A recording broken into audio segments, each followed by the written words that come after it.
Betty Vlog 1. Mwiriwe muraho nk'ibisanzwe ni Betty. Ndagushimira wowe tugiye kubana muri iyi video. Amahoro y'Imana bane nawe. Uyu munsi twabazaniye amazina yo muri Bibiliya, amazina wakwita umwana w'umuhungu cyangwa se wakwita umukobwa. Abakunzi b'amazina yo muri Bibiliya ntimujye kure. Uyu mwanya ni uwanyu. Ni amazina 20. Nk'ibisanzwe turahera ku mwanya wa nyuma tuza ku mwanya wa mbere. Ku mwanya wa 20 turasanga izina Penueli. Penueli ni izina ry'abahungu, rikomoka mu Baheburayo, rikaba risobanuye isura y'Imana cyangwa se mu maso h'Imana. Muri Bibiliya mu bacamanza ba 8, abagabo ba Penueli banze gufasha Gideyoni n'abantu be. Nuko Gideyoni asenya umunara wabo, yica abo bantu. Ndetse no mu Itangiriro 32:30, Yakobo yise ahantu Peniel, ashaka kuvuga ko yabonye Imana mu maso. Ku mwanya wa 19 turasanga izina Jessica. Ni izina ry'abakobwa, rikomoka mu Baheburayo, rikaba risobanuye Imana ireba cyangwa se kubona cyangwa se iyerekwa cyangwa se umutunzi. Muri Bibiliya rikomoka ku izina Isaka. Kadukomereze ku mwanya wa 18 aho dusanga izina Omar.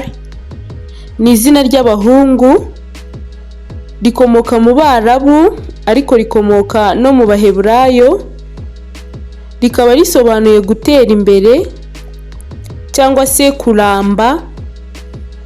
Omar yari umwuzukuru wa Esau na Ada. Kadukomeze ku mwanya wa 17 aho dusanga izina Naomi cyangwa se Naome. Ni izina ry'abakobwa, rikomoka mu Baheburayo, rikaba risobanuye gushimisha, rishobora no gusobanura ubwitonzi cyangwa se ibyishimo. Naome muri Bibiliya yari nyirabukwe wa Rusi, yagaragaraga nk'umugore mwiza kandi w'ubwenge ariko wahuye n'ibibazo byinshi. Kadukomereze ku mwanya wa 16 aho dusanga izina Melek cyangwa se Melek.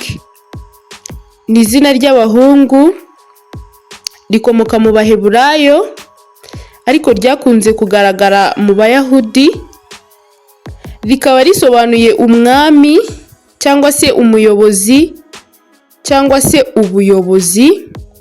Melek yabonetse kabiri mu gisekuru cya Bibiliya.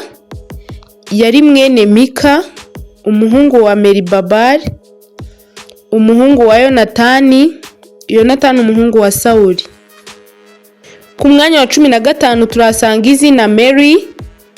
Ni izina ry'abakobwa, rikomoka mu Baheburayo, rishobora gukomoka ku izina Miriam, rishobora no gukomoka mu Baratini cyangwa se mu Bugiriki, rikaba risobanuye umukundwa, rishobora no gusobanura igitonyanga cy'inyanja.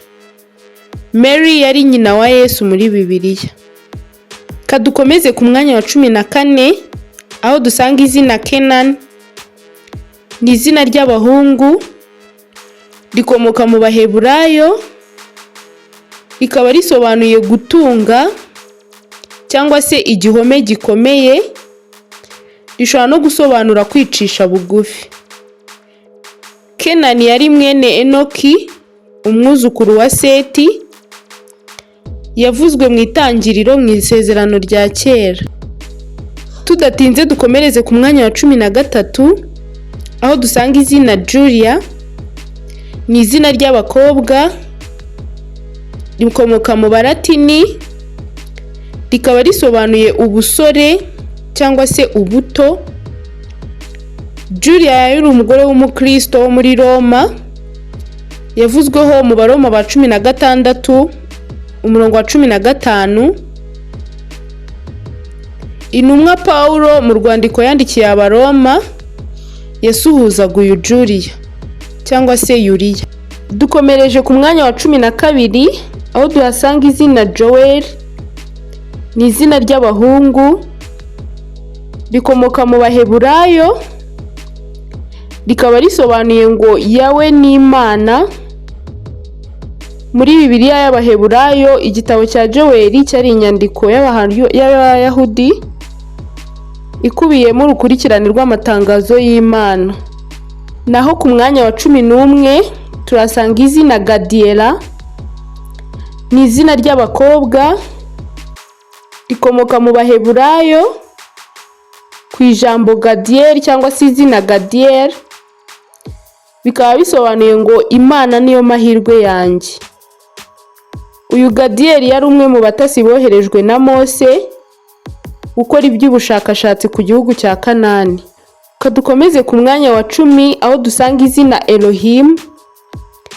Ni izina ry'abahungu cyangwa se abakobwa rikomoka mu Baheburayo, rikaba risobanuye Imana.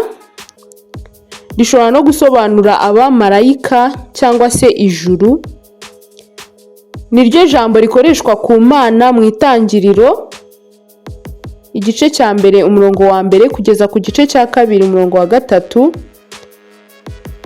Rigaragara muri Bibiliya inshuro zirenga 2,000. Ku mwanya wa 9 turasanga izina Elias. Ni izina ry'abahungu rikomoka mu Baheburayo, rishobora no gukomoka mu Bugiriki, rikaba risobanuye ngo Uwiteka ni Imana yanjye. Muri Bibiliya Elias yari umuhanuzi cyangwa se umuvugabutumwa waturukaga mu bwami bwa Isiraheli mu kinyejana cya 9. Ku mwanya wa 8 turasanga izina Elizabeth. Ni izina ry'abakobwa rikomoka mu Baheburayo ku izina Elisheva, risobanuye ngo Uwiteka niwe ndahiro yanjye cyangwa se niwe sezerano ryanjye. Muri Bibiliya mu Isezerano Rishya Elizabeth yari nyina wa Yohana Umubatiza. Naho ku mwanya wa 7 turasanga izina Eliam. Ni izina ry'abahungu rikomoka mu Baheburayo, rikaba risobanuye ngo Imana y'abantu cyangwa se Imana niyo muvandimwe. Muri Bibiliya ryagaragaye cyane mu Isezerano rya kera. Eliam yari se wa Batisheba waje kuba umwami. Naho ku mwanya wa 6 turasanga izina Eden. Ni izina wakwita umuhungu cyangwa se umukobwa, ryakunze kugaragara mu Cyongereza aho risobanuye paradizo. Eden niho hantu hambere hagaragaye muri Bibiliya mu Itangiriro. Yari ubusitani bwiza bwahawe Adamu na Eva. Kadukomeze ku mwanya wa 5 turasanga izina Benjamin.